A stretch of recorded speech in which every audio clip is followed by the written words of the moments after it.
ಭಾರತ್ ದೀವ್ಸ್ ಈ side. Hi sir, ಕನ್ನಡದಲ್ಲಿ ನಿಮ್ಮ ಕಡವಾ ಸಿನಿಮಾ ಬಿಡುಗಡೆ ಮಾಡ್ತಿರೋದು ಖುಷಿ ವಿಚಾರ. ನೀವು ಆಗಲೇ ಒಂದು ಮಾತು ಹೇಳಿದ್ರಿ.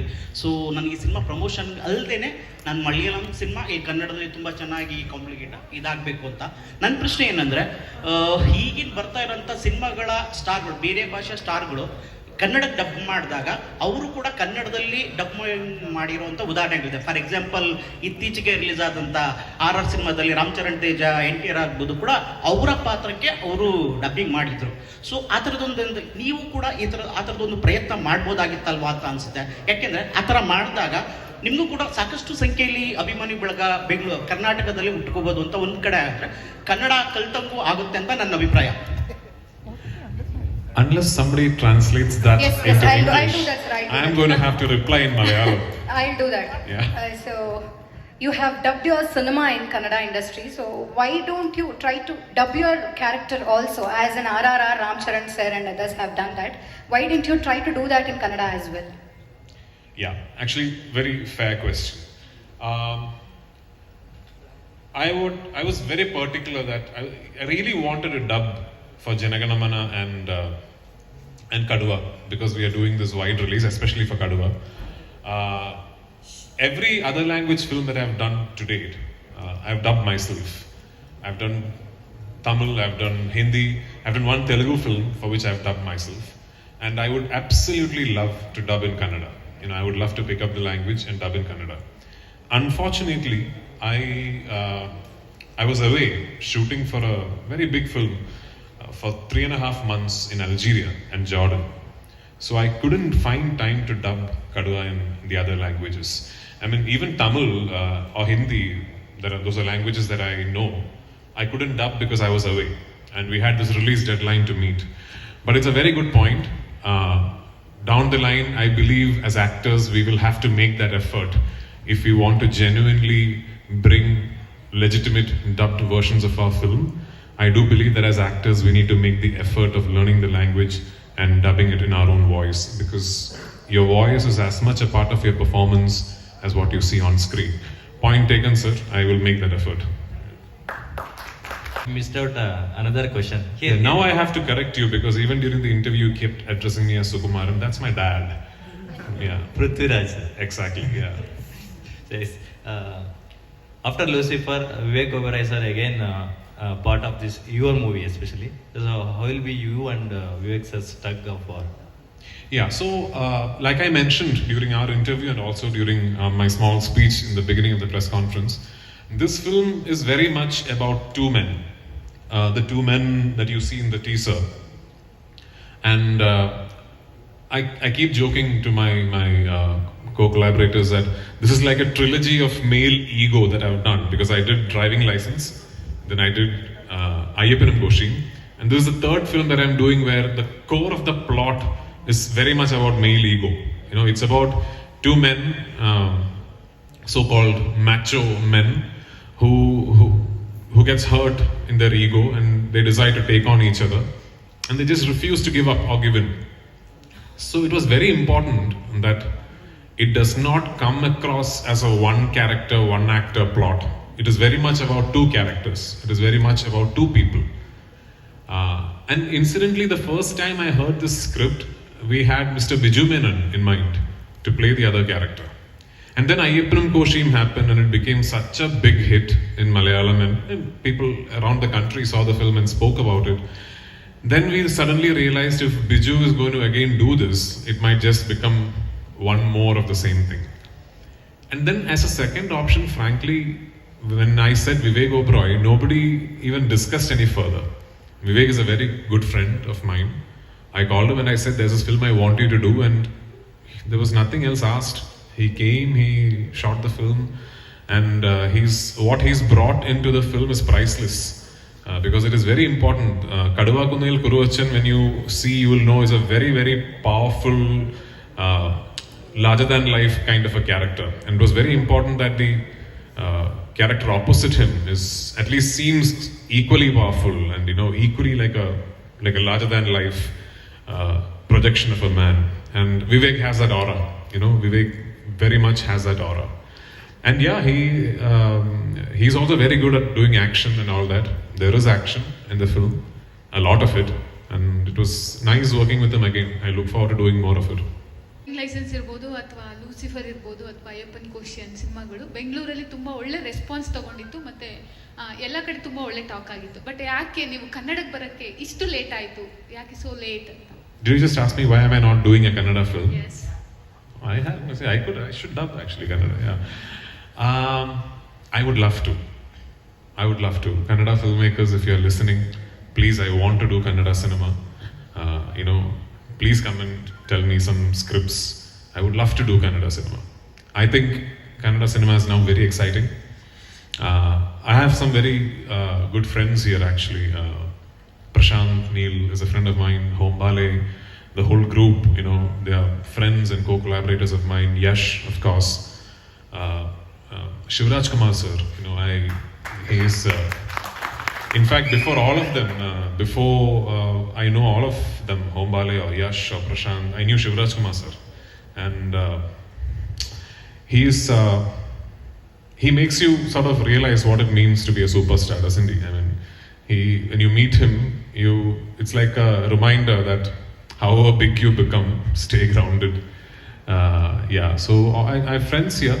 I would love to do a Kannada film, but the way all the industries are now evolving, the way all the industries are now sort of blurring the boundaries, I don't think it's too far away. Even if I don't do a Kannada film before that, I can assure you that the film I'm directing for Hombale will have a proper, legitimately shot Kannada version. Yeah. Would you like to ask a question to Samyukta? No, I want to ask you. Okay, feel free. Yeah. Okay.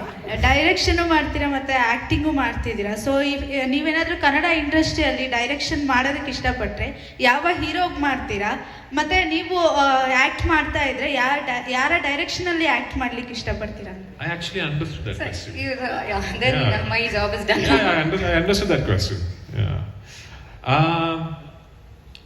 So as a director, I am not somebody who starts thinking of a film wanting to work with one particular actor. Even the film that I'm directing for Hombale, which I'm going to be directing myself, I'm starring in it myself, I didn't start thinking like that. I didn't start thinking of a film where I will direct myself. I just thought maybe of the available options, I fit that character the best. There are so many wonderful actors in Kannada. I would love to work with all of them as a filmmaker, because like every filmmaker, I am also very greedy. I want to work with all the big stars. I want to work with all the new exciting talents. Of late, I know Yash and I know Rakshit quite well, and these are two great actors that I would love to collaborate with at some point. Directors, I know I'm working with Prashant. I will at some point. And Prashant is, I don't know if he's an Indian director from Kannada now, isn't he? I mean, he's reached that stage.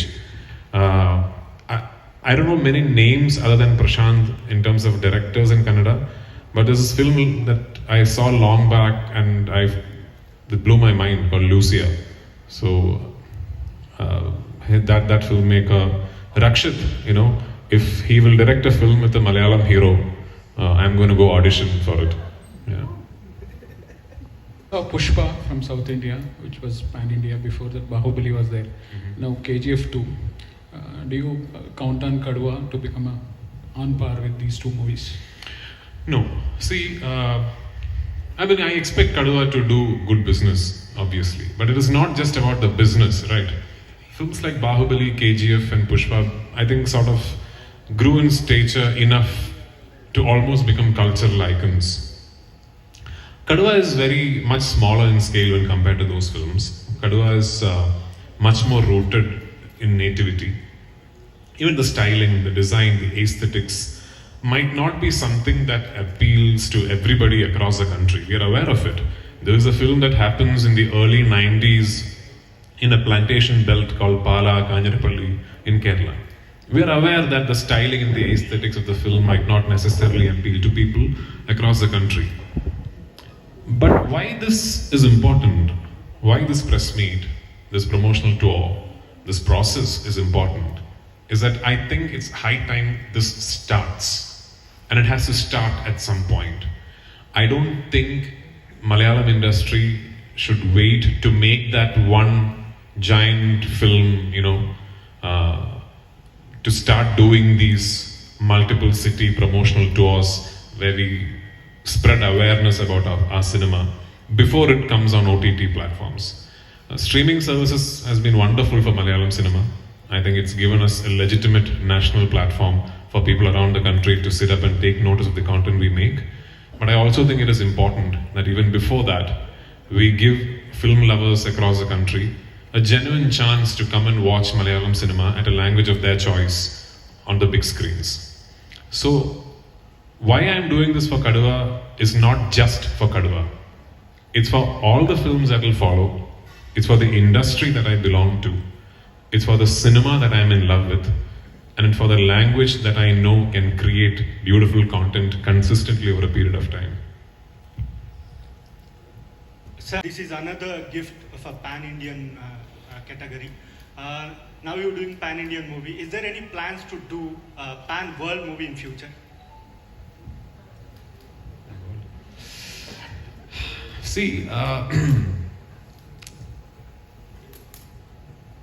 nobody asks this to, I don't know, Christopher Nolan, right? Sir, will you do a pan-world film? It's just granted his films are pan-world. So nobody will ask this, I don't know, to a Jerry Bruckheimer when he does a film. It's just granted it's a pan-world film. So yeah, I do think that it is not something that you design and then do. I think it's organically something that will happen. I don't think even the producers of Bahubali could have designed what happened after the release of Bahubali. Yeah, you hope and you pray that it goes on to become a success everywhere. But I don't think the producers of Bahubali would have imagined that it would become so big across the country and across the world. We are perfectly capable. I think India is perfectly capable of doing cinema that can be seen and appreciated across the world.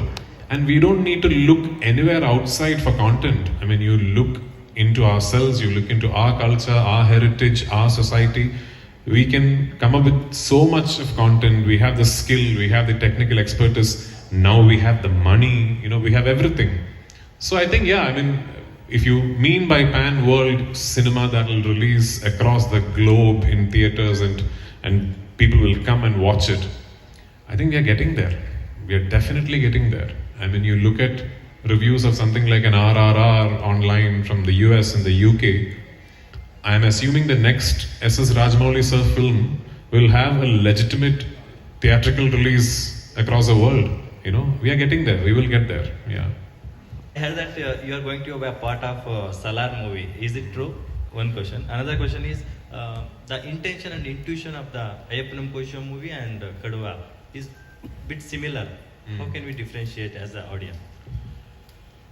So regarding the first question, I mean, I would have loved to deny it, but Prabhas said it right, so I can't deny it also. So, yeah.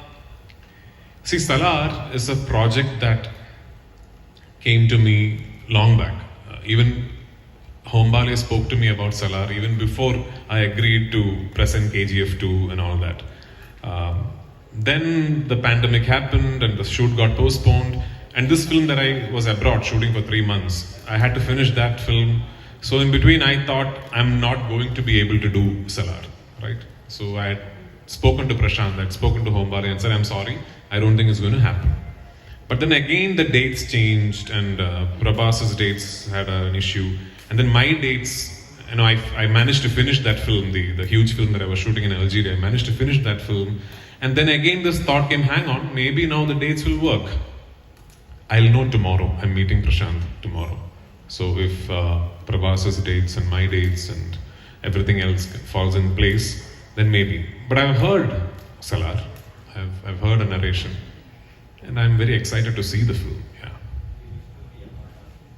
Yeah. It's a Prashant Neel film, it's a Prabhas film, it's a Hombale film. So there are many things working for it, right? Yeah. And your second question.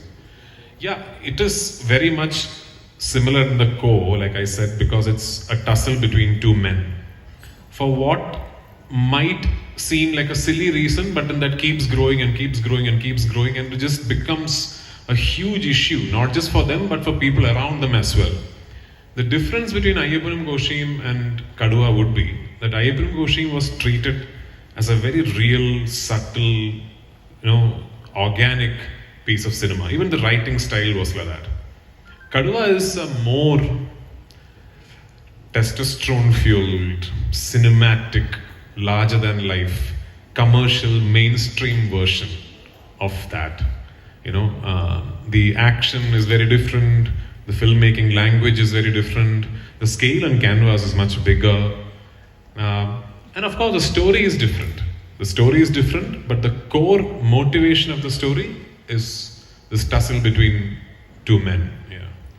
Hi sir, this is Janagana Mana cinema, the earlier cinema of yours.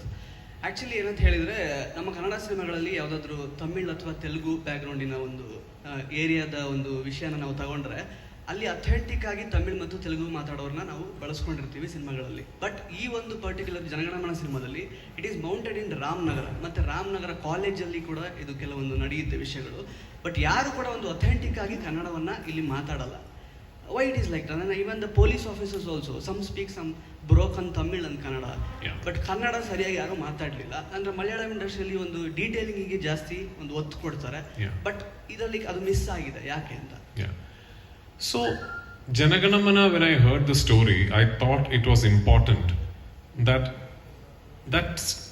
film should not be bound to a particular place or a particular time.